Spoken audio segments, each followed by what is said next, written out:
Hello friends, आज हम Indian polity के बहुत ही इंपॉर्टेंट टॉपिक आर्टिकल 14 को डिस्कस करेंगे, जो कि एक फंडामेंटल राइट है।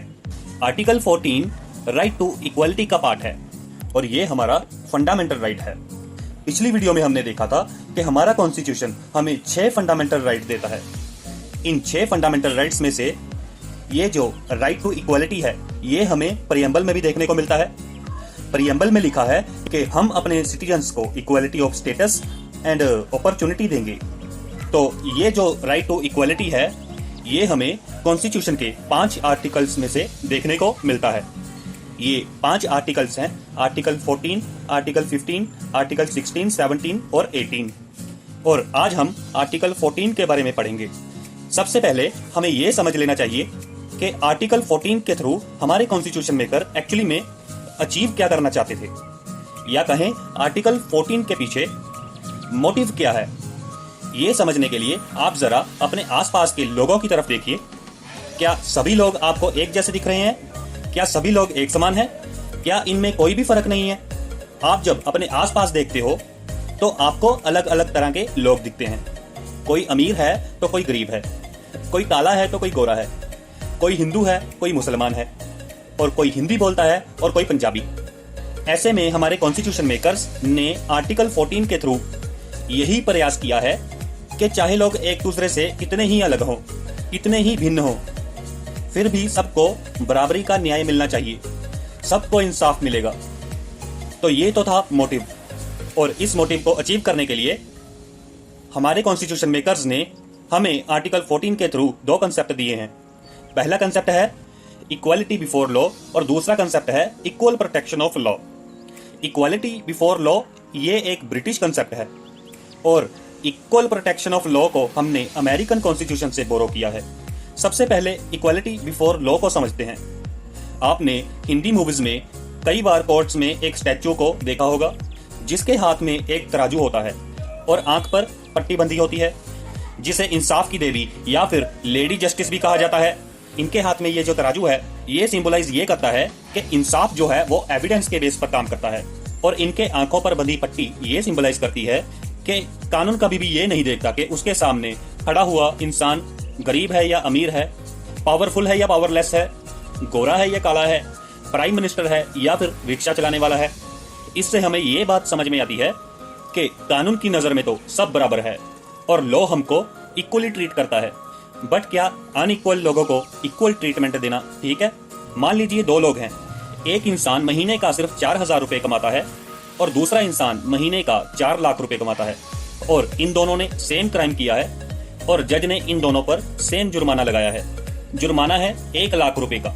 तो जज ने तो इक्वालिटी बिफोर लॉ को मानते हुए फैसला सुनाया है और इक्वली पनिश किया है, और इक्वालिटी बिफोर लॉ कहता है कि किसी को भी स्पेशल प्रिविलेजेस नहीं दिए जाएंगे और सभी लोगों पर एक बराबर लॉ अप्लाई होगा। तो क्या ये वाकई इंसाफ हुआ? क्योंकि जो इंसान महीने का 4 लाख रुपए कमाता है वो तो तुरंत जुर्माना देकर छूट जाएगा, और दूसरा इंसान जो सिर्फ 4,000 रुपए कमाता है वो ये जुर्माना नहीं दे पाएगा और उसकी जिंदगी तो पूरी तरह से तहस महस हो जाएगी। तो इस एग्जाम्पल से एक बात तो क्लियर है कि इक्वालिटी बिफोर लॉ भी अपने आप में सफिशिएंट नहीं हो सकता। इसीलिए हमारे कॉन्स्टिट्यूशन मेकर्स ने एक और concept equal protection of law को आर्टिकल 14 का पार्ट बनाया है। इक्वल प्रोटेक्शन ऑफ लॉ का मतलब है कि जो लोग एक जैसे हैं उनको एक जैसा ट्रीटमेंट मिलना चाहिए। अगर 2 लोग डिफरेंट हैं तो लॉ को भी उन्हें डिफरेंट ट्रीट करना चाहिए। फॉर एग्जाम्पल, अगर एक एडल्ट मर्डर करता है तो उसे लाइफ इम्प्रिजनमेंट मिलती है, जबकि 18 साल से कम उम्र वाले लोग अगर मर्डर करते हैं तो उन्हें मैक्सिमम 3 साल की सजा होती है। तो यहाँ पर हम देख सकते हैं कि equal protection of law reasonable discrimination करने की बात करता है। तो ये थे आर्टिकल 14 के 2 प्रिंसिपल्स, इक्वालिटी बिफोर लॉ और equal protection of law. Equality before law में हमने देखा था कि किसी को भी अनइक्वल ट्रीटमेंट नहीं मिलना चाहिए, यानी यहाँ हमें ये पता चलता है कि क्या नहीं होना चाहिए। इसीलिए इक्वालिटी बिफोर लॉ को एक नेगेटिव कंसेप्ट माना गया है, जबकि इक्वल प्रोटेक्शन ऑफ लॉ हमें यह बताता है कि एक जैसे लोगों को एक जैसा ट्रीटमेंट मिलना चाहिए। यानी ये लॉ हमें यह बताता है कि क्या होना चाहिए, इसीलिए इसे पॉजिटिव कंसेप्ट समझा जाता है। और हाँ, इक्वालिटी बिफोर लॉ जो कंसेप्ट है ये बेसिकली एक एलिमेंट है रूल ऑफ लॉ कंसेप्ट का, जिसे एक ब्रिटिश जूरिस्ट एवी डाइसी ने प्रोपाउंड किया था। रूल ऑफ लॉ सिर्फ इतना कहता है कि गवर्नमेंट हो या फिर आम आदमी, कोई भी लॉ से बड़ा नहीं है। यानी रूल ऑफ लॉ की सुप्रीमेसी को एस्टेब्लिश करता है, क्योंकि आर्टिकल 14 में दिया गया ये concept equality before law rule of law का ही एक एलिमेंट है। इसीलिए हम ये भी कह सकते हैं कि हमारे देश में भी लॉ सुप्रीम है, लॉ से ऊपर कोई नहीं है। बट भारत के संविधान में rule of equality before law ये कोई एब्सोल्यूट लॉ नहीं है। यहाँ पर कुछ लोगों को इस लॉ से इम्यूनिटी मिली है, जैसे कि प्रेसिडेंट और डिफरेंट स्टेट्स के गवर्नर्स। प्रेसिडेंट और गवर्नर अपने कार्यकाल के दौरान जो भी निर्णय लेते हैं या कुछ काम करते हैं, उस रिस्पेक्ट में सुप्रीम कोर्ट प्रेसिडेंट और गवर्नर से किसी भी तरह का कोई क्वेश्चन नहीं कर सकती।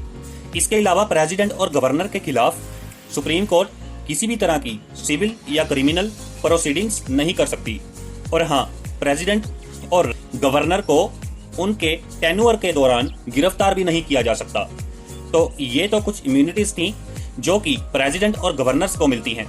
इसके अलावा हमारा कॉन्स्टिट्यूशन सांसद विधायकों को भी इम्यूनिटी देता है, और वो इम्यूनिटी ये है कि पार्लियामेंट और स्टेट लेजिस्लेचर की प्रोसीडिंग के दौरान सांसद या विधायक क्या बोल रहे हैं, किसको वोट दे रहे हैं, इसके लिए कोर्ट उन पर कोई भी या किसी भी तरह का मुकदमा नहीं चला सकता। इसके अलावा पार्लियामेंट और स्टेट लेजिस्लेचर की प्रोसीडिंग्स हैं, उसके रिलेटेड कोई अगर न्यूज़ पब्लिश करता है या टीवी पे रिपोर्टिंग करता है या फिर कहीं कुछ लिखता है, तो यहाँ पर ऐसे कुछ लोगों को कोर्ट में घसीटा नहीं जा सकता जब तक कि ये साबित ना हो कि वो कुछ गलत रिपोर्टिंग कर रहा है। अगर रिपोर्टिंग सही है तो घसीटा नहीं जा सकता। नेक्स्ट एक्सेप्शन, फॉरेन सॉवरन या किसी दूसरे राष्ट्र के प्रमुख जैसे एम्बेसडर, डिप्लोमेट्स जो यहाँ इंडिया में आते हैं, उनको भी सिविल और क्रिमिनल प्रोसीडिंग से इम्यून किया गया है। मतलब सीधी सीधी बात है कि अगर दूसरे देश का राष्ट्रपति यहाँ आता है तो हम उस पे कोर्ट केस नहीं लगा सकते। इसके अलावा यूएनओ और उसकी जितनी भी एजेंसीज हैं, उनको भी डिप्लोमेटिक इम्यूनिटी दे रखी है। तो ये था आर्टिकल 14, जिसे हमने समझा कि कैसे हमारा कॉन्स्टिट्यूशन हमें इक्वालिटी बिफोर लॉ और इक्वल प्रोटेक्शन ऑफ लॉ के जरिए इक्वली ट्रीट करता है। और ये आर्टिकल टेरिटरी ऑफ इंडिया में रहने वाले सभी लोगों पर अप्लाई होता है, चाहे वो सिटीजन्स हों या फिर एलियंस हों। तो नेक्स्ट वीडियो में हम आर्टिकल 15 को कवर करेंगे। अगर आपको ये वीडियो अच्छी लगी हो तो वीडियो को शेयर कर दीजिए, चैनल को सब्सक्राइब कर लीजिए और वीडियो को लाइक भी कर दीजिए। Thank you so much friends.